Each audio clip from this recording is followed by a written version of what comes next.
insurance all seems the same until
Check. Oh, here we go. We're back. Sorry about that. All right. Let's say bull setup today. 5082. Give or take. These are DD bands looking up here. So 10 points higher DD band right here. Today's setup looks like we're going to trade higher right out the door.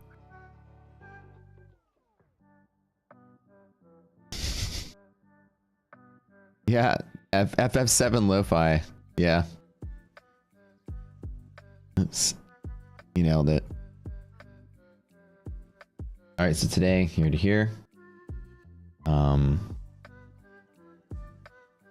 in the Chocobo theme. It's about here to about another. This is DD band, so be careful. This is careful right here, DD band.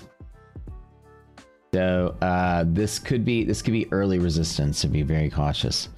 DD is back to being bullish, which is great. So it means we are supporting here. This is support today, which is great to see 500 winning again.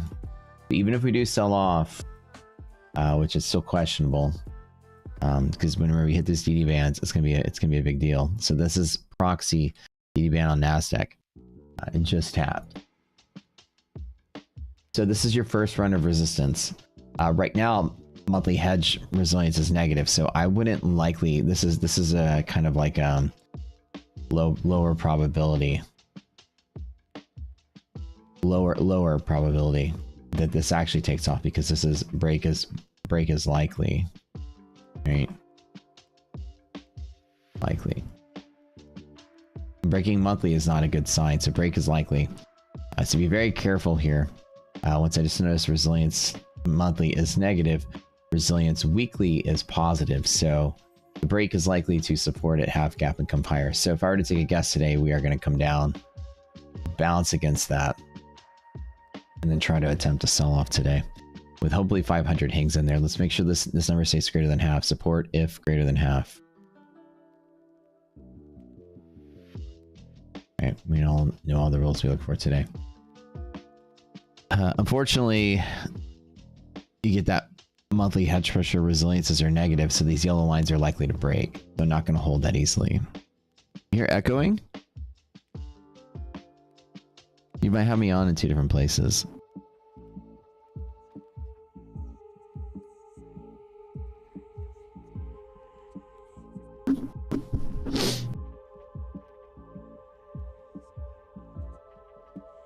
Okay. So it looks like today, if I were to take a guess, it's going to attempt to sell off today. You're irrational, anything above here, so market could get a little crazy if you do break this 422 level on Qs. So I'm thinking, you know, here it's still kind of questionable to want to trade it. Always worth a long shot off of monthly hedge if the R&R is there. This is about a 1-to-1 setup though, so it's kind of like what you believe we're going to be doing. So below monthly hedge, we lose one of the 3 pillars of the greater bull market. This needs to be greater than half. Maps need to be bullish. This needs to be above here. So this is going to be choppy. This little range right here. The way this is looking right here, it does look like it wants to sell. So my original thought of a long setup is not really there anymore. So we're going to drop the half gap in just a little bit. I think right here.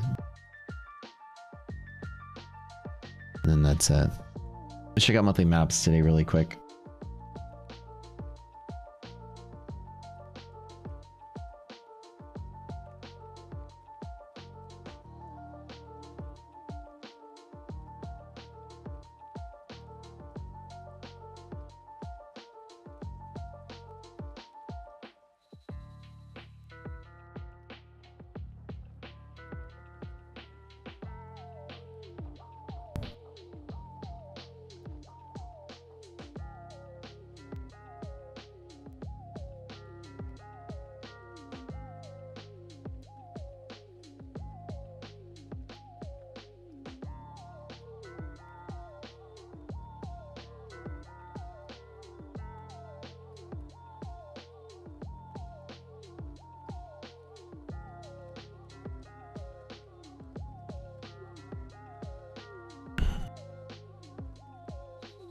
What's the new number there? Oh, you know what? Let me get a picture of that. Hold on.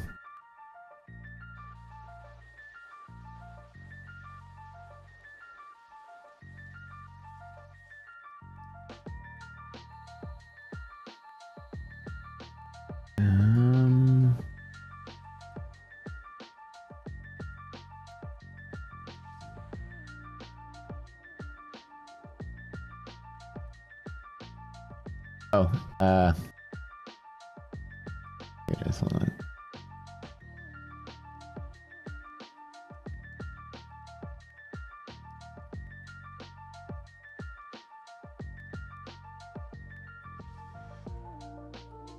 It is 1809, I think. Hold on.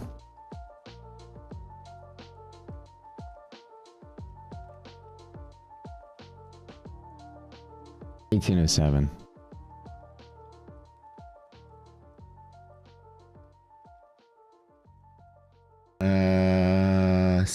1807.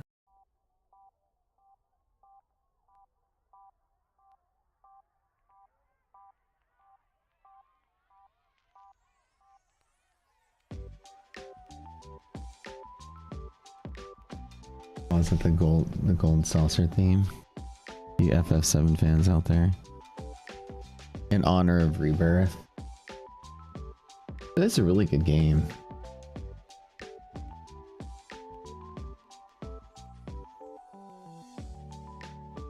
I don't know what's up with my camera. What is this? Okay, I'm going to post this in the new...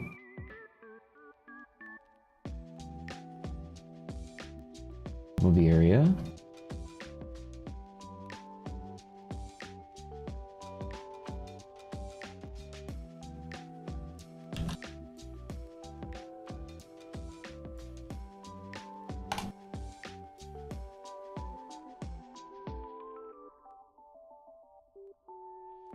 Is that where?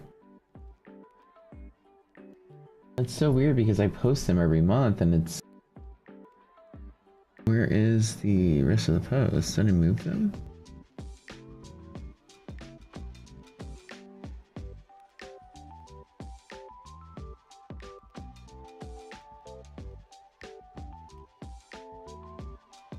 Okay.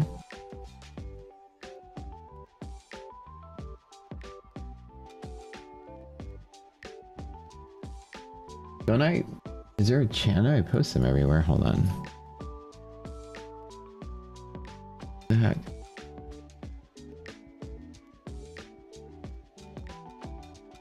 The heck?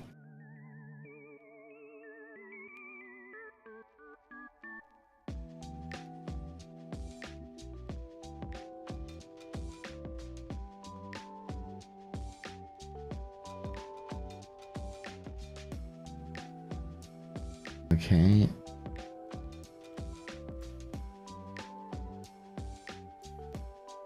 Okay, it's in the channel, the BVV channel. What's up, y'all? Good morning, good morning. Okay, don't forget to smash that like button while you're here. Give us some love on the channel. Alright, so this is that strange choppiness. Let's get that monthly map up here.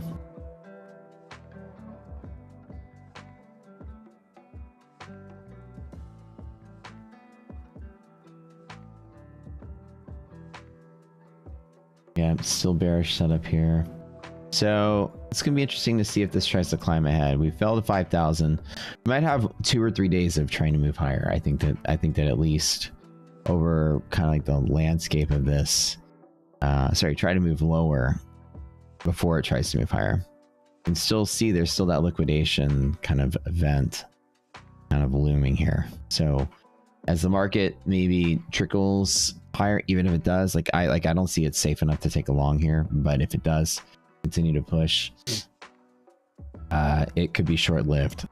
Just being very careful. It's a little choppy and messed up here, the monthly maps.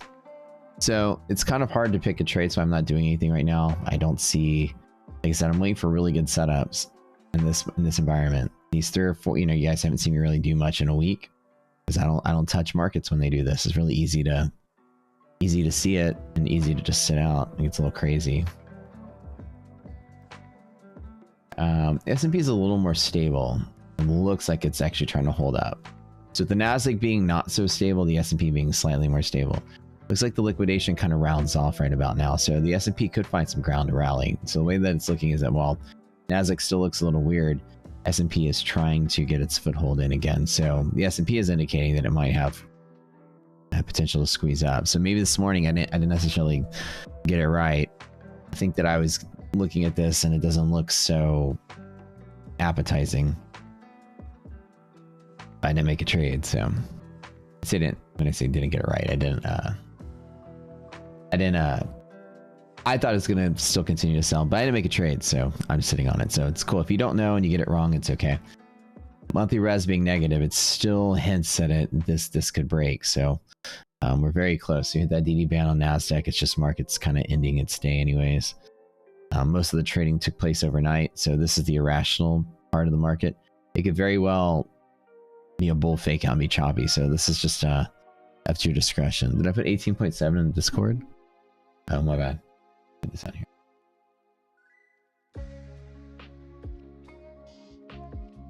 Yeah, so I don't... 18.07. Thank you.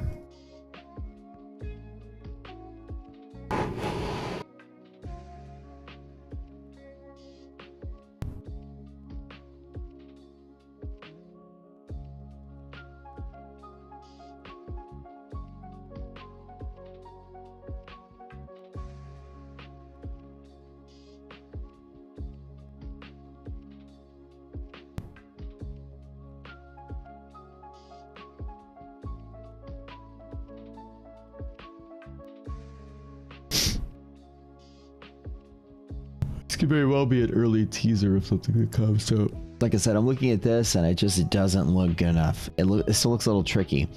While there is always that pressure from here to here, what I drew earlier, I just didn't take it. It's one of the options, right, when we drew here. The lower probability move from here to there. break is likely, so we're going to be very careful that it doesn't turn around and break. So we're kind of getting like, you know, there's the bull pressure here, but the stocks themselves aren't necessarily agreeing. The stocks themselves are still breaking monthly, so it's a little cautious up in here. Yeah.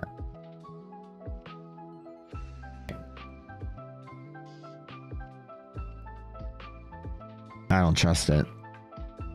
That scalp was too small to take, but it looks like you're getting some squeeze through here. So let's see if there's any news coming out today. Helps you sell at every stage of your business. Like that, let's put it online and see what happens stage.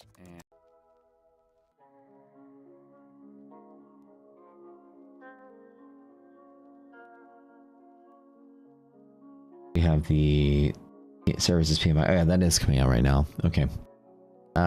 So these came out of slight misses. So let's see if there's a little catalyst on the market here. Services PMI came out as a 50.9, but still greater than 50. It just beat the missed the expectation by a little bit.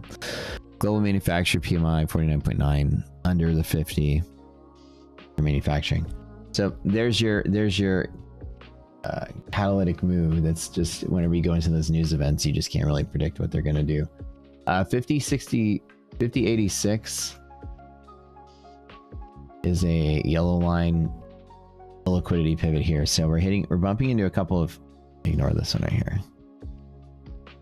We're bumping into some pivots here. So in either case, you know, reactions to events are always a gamble, so you can't really predict what it's going to do. So there you go. It's like a little pop move on that.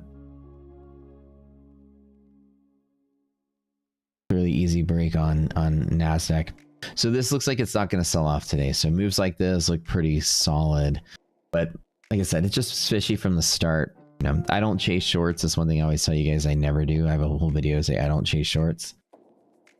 So if the market's trying to break monthly hedge, I just kind of sit out on it and don't really do much. I never chase it short. I'll short against it from the bottom, but this is what I never do. This is cautioning me not to take a long, and then the event comes out and pops it. So in reality, these are coin flips, and if you're trading the wrong way, you just get, you know, jolted the wrong way. Never trade into events. It's always a good rule of thumb. I usually avoid event days.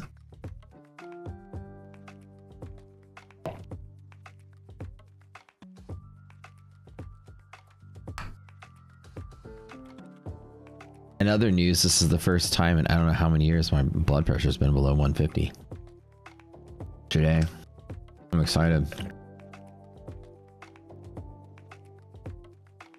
It's like a step in the right direction.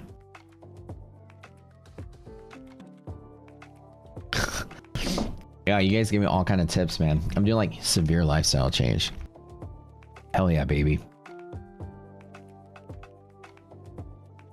Like I'm going out and like, so I got ever since I got my skates, I'm like skating like 3 times a day now. I'm on all kind of medicines, changed my diet, working out every day. Be back. Well, let's just like fingers crossed, you know. I was clocking 175 to high 190s when I went to the urgent care. No more breakfast burritos and fucking energy drinks, and I'm not drinking alcohol anymore, and that's where people are like, wait, what? I'm mocktailing it and stuff. This is a severe change. If you stop drinking, I think alcohol, you have huge changes in your body. That's a whole like not even sipping. We can do this, J Hicks. Yeah, baby, let's do it. We're gonna survive.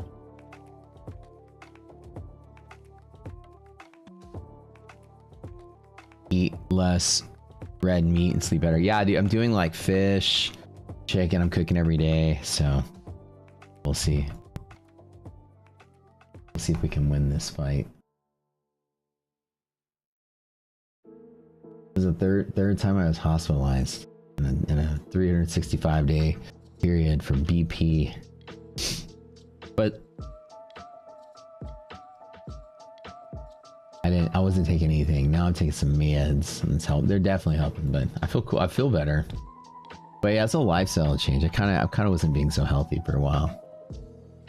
Plus I you know, Partied a lot over the holidays.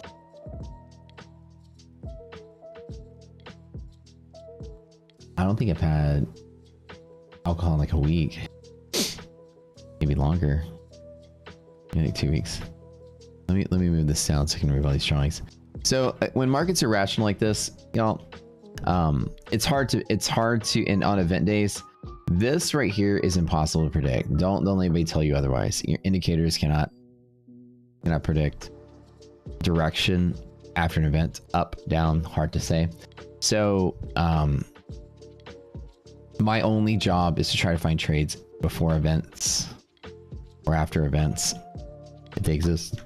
But like trading into the event, it's always a gamble. It can go either direction. It could pop and then sell off. It could drop, then rally. It's completely random from here. So today's setup, right? While we did have, I'll just show you, it was a, anytime you're between the two hedge pressures, you always have scalping between them as a potential. I wrote this was rare, like a lower probability, because one of our cautions flagged up. When this guy is negative and you're interacting with monthly hedge pressure, and this is negative, you're scared of it. Yeah, because this is a tiebreaker. If MHP is less than 0, it's a tiebreaker at its respective thing that it's measuring. So the yellow line has the yellow number. The white dash line has the white number. So this is HP resilience. Res.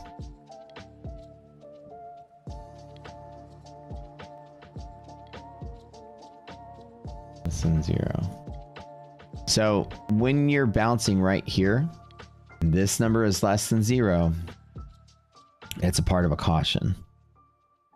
Two different competing things. The white number is the desire for the index to fill its gap. The yellow number is the desire for the index to break its monthly hedge. And they're competing today, which this is the more faster acting, higher volume number. So filling gaps is always a higher volume pivot. So this is support, while the chance of breaking is also possible. So when I said this today, I go, even if it does fall, it's likely to support half gap. That was because of this. So when you saw the arrows I drew, I had a like, this is a lower probability. We're at this. Look at my pencil up. So whenever I'm analyzing the market, I need a lot of things to line up for me to take a trade. And today, not a lot of things lined up. This is possible. And of course, support. So trading in here, it was possible to fall to there to support back to there, which it tried to do, but then immediately hooked before the event.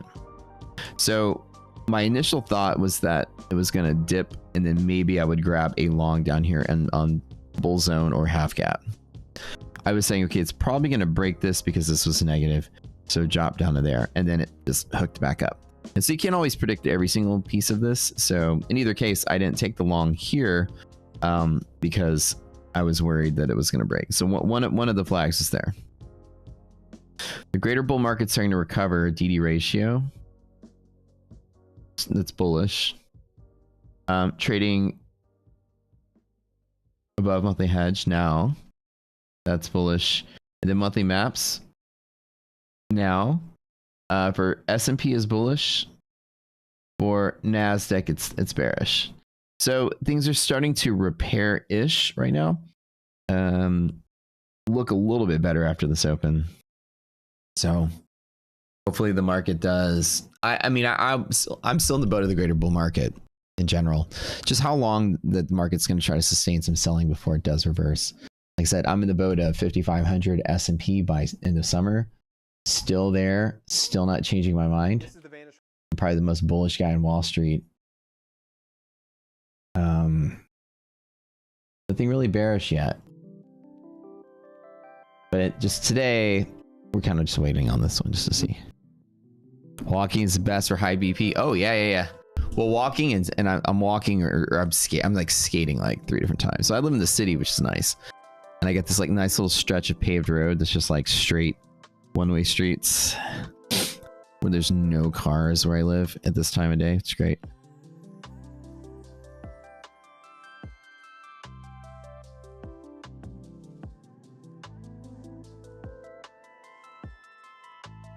So here, like I said, events are typically random and we don't trade these days.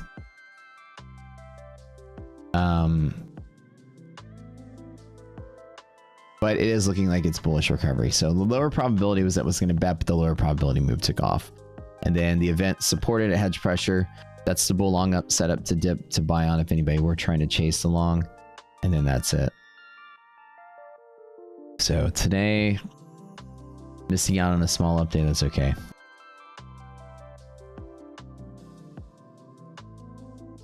It's just sometimes you'll see the stocks want to detach from the index as the index itself is getting squeezed. Since the index can trade on its own, a lot of times it's going to detach from the products. There's still a lot of market cap in the S&P and NASDAQ still getting that downward hedging pressure. So yeah, dude, I got some inlines. Yeah, I got some 3-wheel 110 millimeters. So they're like speed skates. When I was younger, I used to do like urban freestyle skating. So I'd have like 4 wheels with grind plates, like the tiny little wheels for tricks. But I don't know if I'm going to try to attempt to do tricks anymore. That's pretty good. When I was younger, like, when I say younger, I'm like 12 and 13. But it's a nice little rip today. VIX is starting to trade a little bit lower. We're just passing 16 on VIX futures, which is good.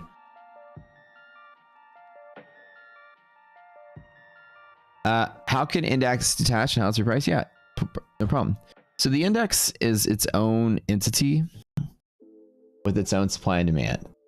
Well, the SPX, let's do SPX for an example. SPX is a math equation. It's a hard equal to the market cap weighted sum of the stocks. Okay. I'm just shorthanding this. ETFs like SPY. Try it. It's not a hard equals. So whenever their stocks have their own supply and demand, SPY have their own supply and demand, and they're going to trade however they're going to trade. But there are mechanisms out there that notice that if the stocks are moving down and the index is moving up, then there are, you know, arbitrage algorithms out there that will simultaneously short that and long that at the same time to bring them close to each other. So when the index moves away from the stocks, it can just happen because it has its own independent supply and demand apart from what the stocks are doing. The priority of anything that has its own trading is its own pricing for its own demand. And so while the SPY, if left untouched, over some time will equal to the SPX divided by 10 is what it's pegged to be at. It loosely pegs to that, which means it can traverse away from that as pricing just dictates, or pricing is determined by its own supply and demand mainly. So over time, the arbitrage that exists is traded upon, which draws the two closer. Now there's two different things to think about. When they deviate like this, either the stocks eventually will pop up to meet the index or the index will drop to meet the stocks. Very rarely do they continue to diverge for long. Now, how it is repriced, it's not repriced like it's not algorithmically controlled beyond a, let me see. Okay, let me start. It's not controlled like robotically. It's priced based on its own mechanics of its own trading. But because people participate in arbitrage trading, it acts like a pegging mechanism. That sounds really kinky. But essentially the mathematics that exist on how to calculate the deviation SPY has from its effective value versus its implied value, people trade it towards its implied value, which forces it towards that direction. So when SPY goes up and the stocks are being hedged down. Now, that monthly hedge pressure doesn't mean that stocks are trading down. It means stocks have hedging pressure that is short more than long. So stocks are below their monthly hedge and SPY is above its monthly hedge. In instances like this, we see them ultimately at some point race to meet each other. When it just has to do with the current demand against the supply. So you can't gauge when. And so the trade is from, like in this example, if you had to pick trading stocks or trading index, you wouldn't short the stocks and long the index because of a deviation like this. If you were to pick opposing directions, you would short the index and long the stocks because they're stretching away from each other in that regard. The market, yeah, it's its own market. It's priced by its own behavior, its own trading. But naturally, market makers and other traders will trade them towards each other.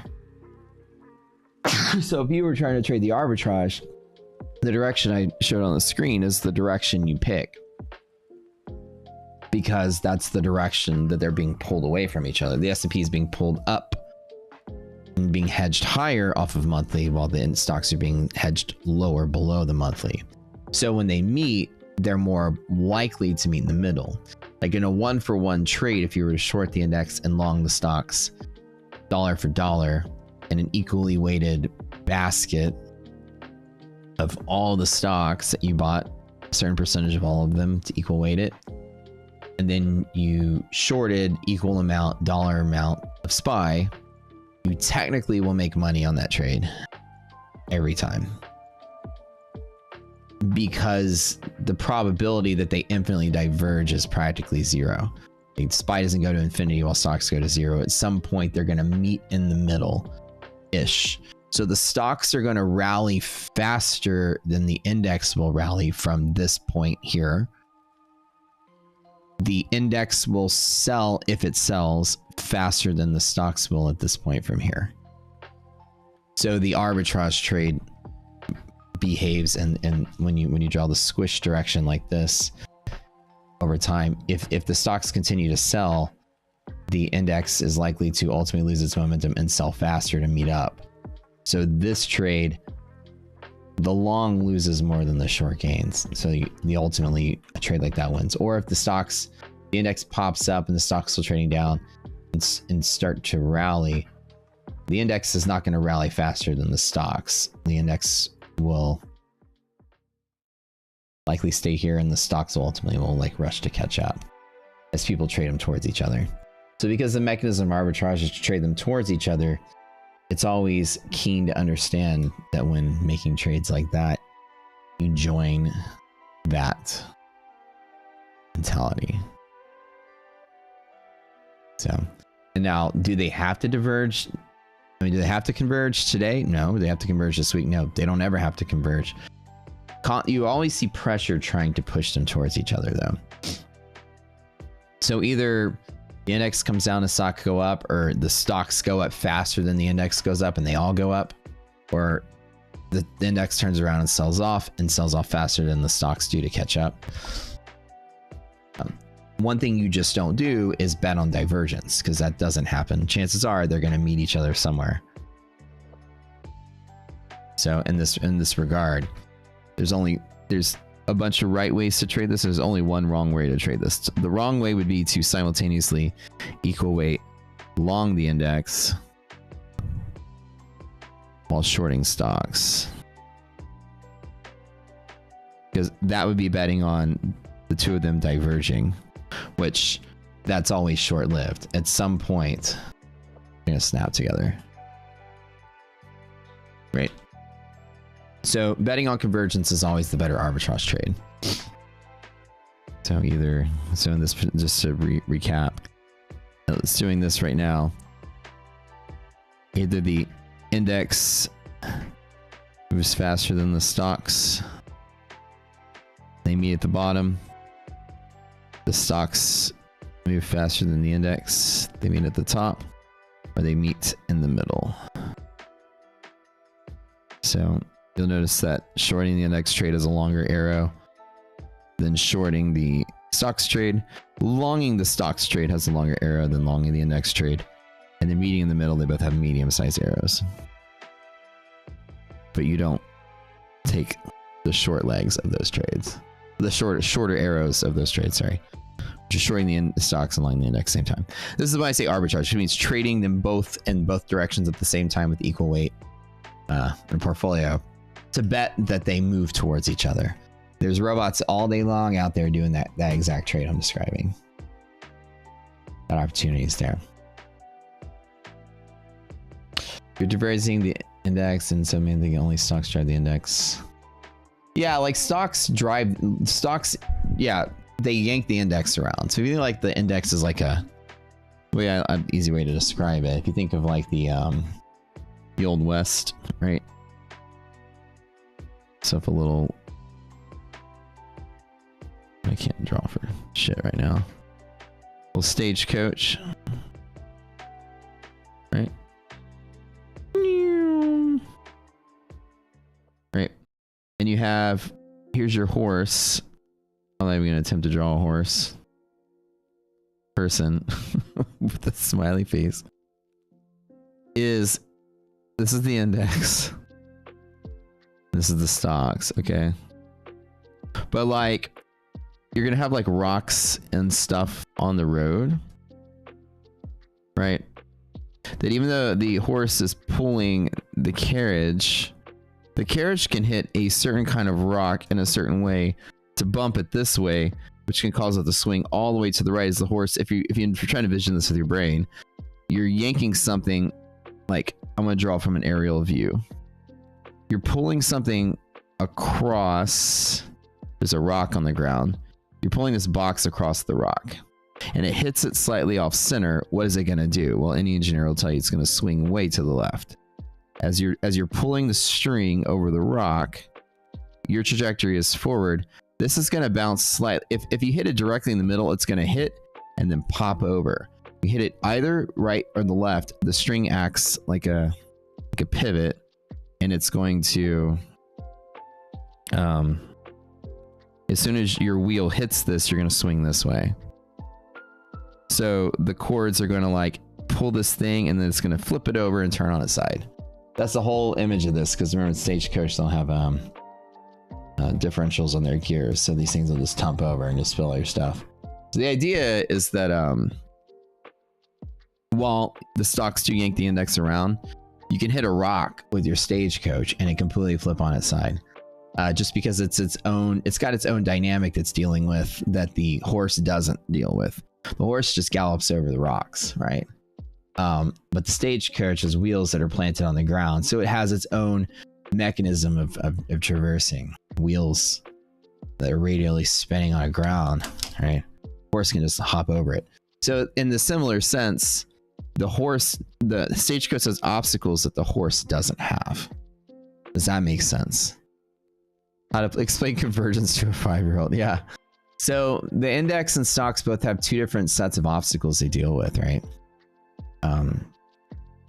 They're used differently than just trading products as well. Indexes, a lot of times index products, especially index futures, are used as hedging vehicles or rebalancing vehicles for ETFs and things like that.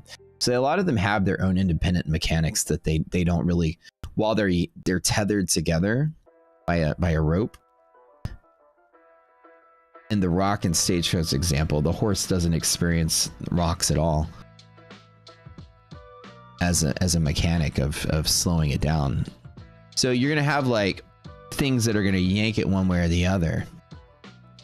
A good example is a catalyst. Like, is Apple stock directly affected by Fed decisions? Probably not.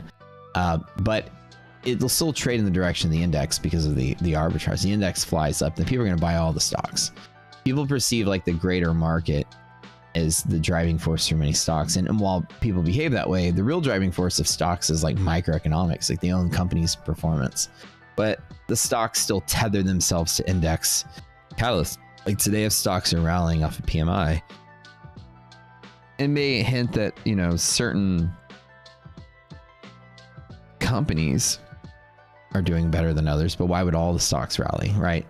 So the market kind of has its its own kind of mechanics that take place that don't really make sense. One would assume that if it was a logical market, that after the PMI comes out, certain stocks would go up and certain stocks would go down. But it seems like the majority of the time, all the stocks tend to go in the same direction, and the index tends to be that going in the same direction as well, which shows the power of these arbitrage machines. It's like, well, if the index is going up and 90% of the stocks are going up, then all the stocks are probably going up. So let's long all of them. And that kind of mechanic is the real driving force of the market, which is interesting. You would think a more sophisticated market would analyze these numbers further and short other companies and long other companies based on these reports. But it seems like right now, probably all the stocks could be going up. But so I bet you, as you're seeing the index go up, how we're going to witness that arbitrage, you can see it in the monthly hedge pressure resilience number becoming less negative. As there are fewer and fewer and fewer stocks below monthly hedge pressure, the index yanking up is actually, from this moment in time right here, you've had, what was that, 24 is now at minus 15. On a scale of minus 200 to 100, that is a 200% scale of the market cap below hedge pressure and above hedge pressure monthly. So you've had another 5% of stocks have jumped above their monthly hedge pressure because it's moved 10 on a scale of 200, so that's 5%. If you go to the here, you can see which stocks are above monthly now. You can probably see there's some big heavy hitting market cap stocks that are breaking as well. To go with it, let's sort by volume. So we got GM's trading high, Verizon, Google's right there.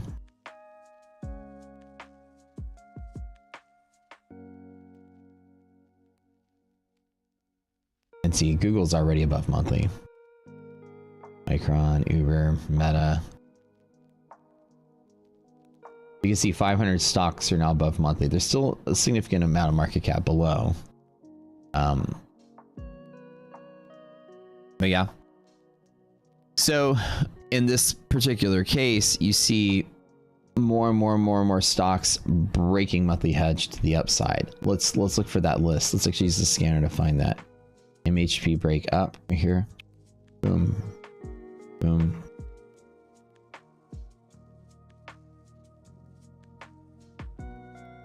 These are stocks that are being yanked higher. See this? This is in a bearish setup, and stocks are just being yanked higher to chase the index. So they're not yanked higher, but like trading higher to meet the index. An example, here's a great example of that arbitrage mechanism I spoke of, right? Into it, goes straight up, and then breaks monthly, which is such a rare event to see that happen, right? But you can see that while the index moved higher and is sort of flattening out, at this moment in time, right at 8:45, this moved higher and then raced a little bit faster. So the stocks have moved faster than the index, just like for like looks like, you know, Intuit's probably like that. While the index is after the event, it's just kind of like zigzagging higher. After the event, Intuit's like going straight up versus the index doing this. So the stocks are moving higher faster to meet up with the index that popped. To see how that works, Maz? While the index is just chop, you know, some of the stocks that are breaking quick. So the stocks are racing to meet up with it. And you can just see that more and more stocks are jumping above monthly hedge, which is pulling. This is an aggregate, so more stocks are trading higher than that. You can probably see that a lot on the board, especially the ones that are just now right on the edge of monthly hedge. They probably got yanked up there a little bit higher. And one can see like for like the let's just kind of put them side by side here. At the 8:45 event, we're exactly at that pop price on the index, but here's the 8:45 event here. Right here. You can see how this squeezed a little bit higher while this chopped a little bit higher. So you can see how if one were to short the index and long the stocks, the long is paying off a little bit more than the short is losing. So that arbitrage you can see is definitely in the green. And that's the pegging mechanism, giggity, that brings them together. That the rare event, which is monthly hedge break, takes place in the stocks. Now again, it could go well the other way, is that the index could be selling faster than the stocks are. But in this case, what happens is a lot of firms will just have exposure to the index itself. And so a lot of firms, or they'll just trade the index as one single vehicle to hedge all their positions. So a lot of times index, like, you know, the fund will get squeezed in just the index itself. And then they'll just be like liquidating their index positions despite what the stocks are doing. In this particular case, it could be like people short the index just are getting squeezed and forced to buy at a higher spot.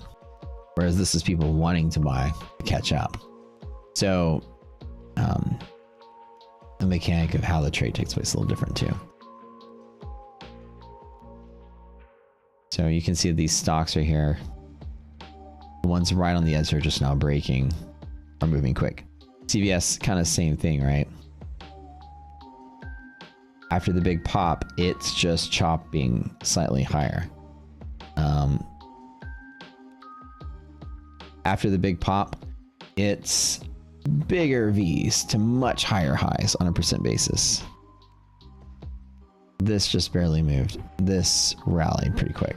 So the stocks have more potential to move faster to the upside than the index does. And that's why when I drew the kind of the arbitrage diagram, the index up and stocks down arrows were small, and the stock up arrow was big, and the index down arrow was big. Which is why people, when they're split like this, betting on convergence is always better. Long the stocks, short the index.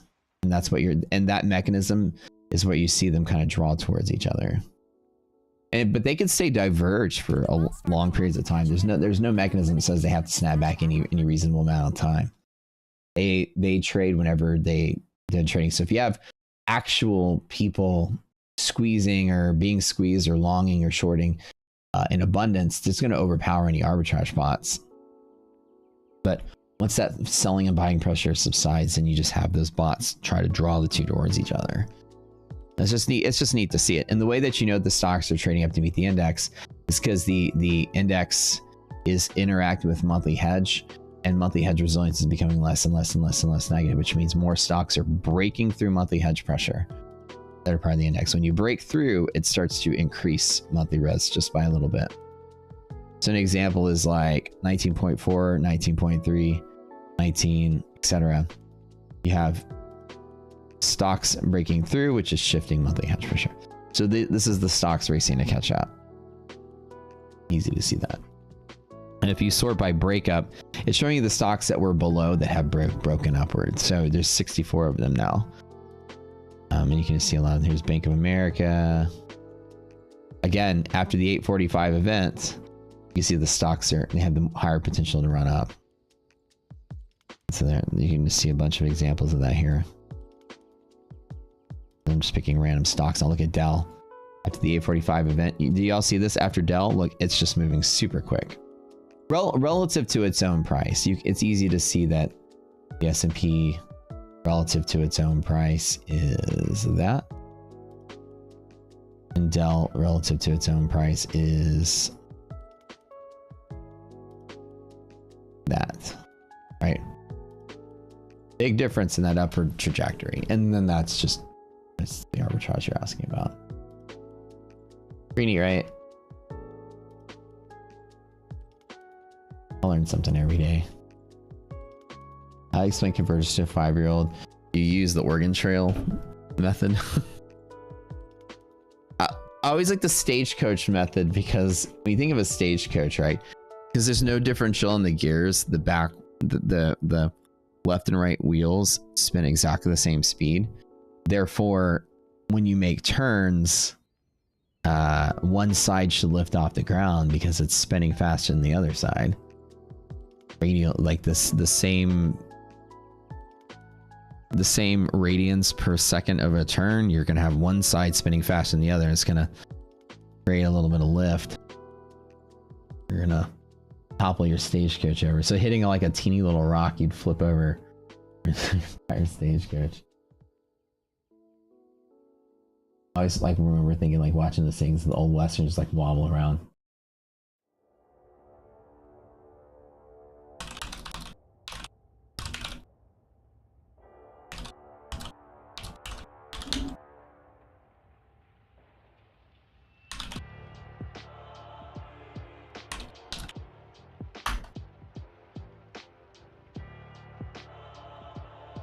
All right, you guys. Back to marketplace stuff. I love y'all. Yep, market's just tricking a little bit higher today. So, like I said, I got the direction wrong this morning. Well, actually, I didn't pick any direction. I just didn't. I thought it was gonna sell. It didn't sell. It just popped up. I missed out on that big whoop. What is this song? Oh, let me give you guys this. This is Final Fantasy VII Lo-Fi. What is this song? Oh, this is like so iconic. This is Sephiroth's theme song.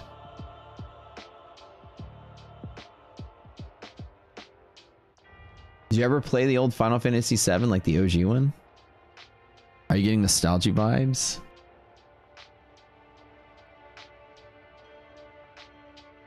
I've been jamming on some Rebirth. If y'all played the Rebirth, by the way, it's worth getting a PS5 over. I think that the Final Fantasy games have kind of been in decline since like maybe 10. They've been kind of okay. Maybe 12 was okay, but like they've just been kind of. This is like a rejuvenation to form, and it's really good. So they remade 7 in a 3-part series. The first one came out like in 2020.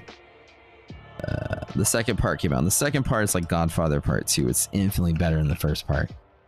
It's like they took Final Fantasy and mixed it with Mario Party. There's like mini games galore, and it was just such a cool nostalgic vibe to revisit the Golden Saucer. 20 something years later, and it actually looks like Las Vegas. They did pretty good. They did a really good job with the game. So. And it's kind of like a slightly different story, no spoilers, but it's worth checking out. If you remember the 90s.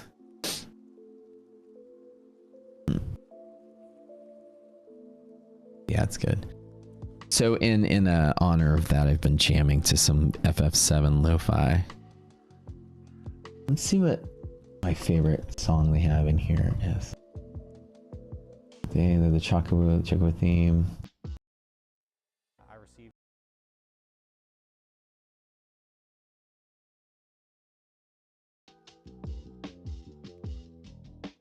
This is Corral theme. Nova.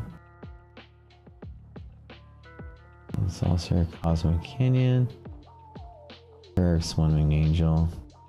Dun dun dun dun dun dun dun. Here we go. Battle theme. What's the most replayed one?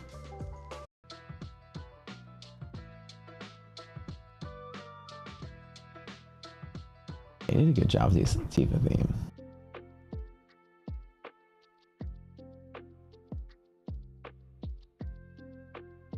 Whoever did this playlist did a great job.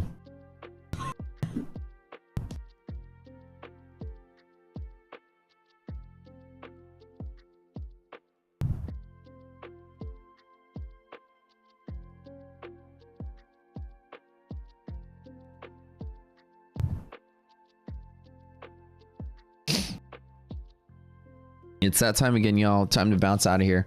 Didn't take the trade, didn't lose anything, but things like the market's, at least the S&P, is starting to show signs of life. I'm still super bullish as long as DD ratio gets back above half. We are, so the bull market's trying to resume. So I'm not waking up shorting this anymore. I'm going to let it do its thing. VIX is starting to trade a little lower, which is good. That's also going to create more bullish vibes. So maybe tomorrow could be that big green update we've been waiting for. We'll see. Oh, you want to hear the Cosmic Canyon? Yeah, dude. Hold on, that's in here too. I heard it this morning.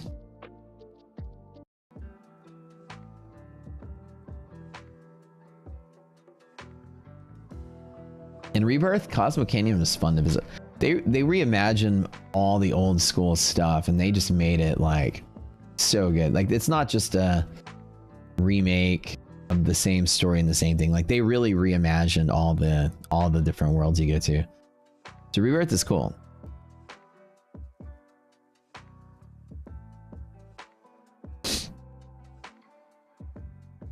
Upgrade your PS3. I only had a PS3. I think it was the last one I ever had. I finally got the new PS to play Final Fantasy 16, which I thought was kind of okay. I think it was that great. But I also got it to play Rebirth. That's my best trading advice. Good yawn. I'm bored. I guess.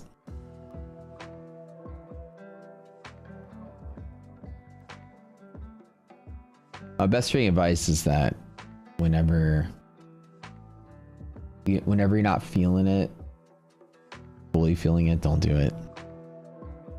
It's one thing to be out there like trading prop accounts or something where there's like no risk, but if you're trading real account, you know, only trade when like it makes sense to you, and then if not, there's no need to force something. All right, there's your top point. Oops, sorry. There's your little break point of yellow line on the S&P right here. So the S&P is picking up some momentum. So like I said, there's no short setup today. You open above monthly. It's all that long pressure here, but still didn't take it. I was waiting for it to dip a little harder to jump in on it, but hey. So I will catch you guys later, and we'll see y'all soon. We're hustling at marketplace stuff out. Big stuff happening. Okay, we love you.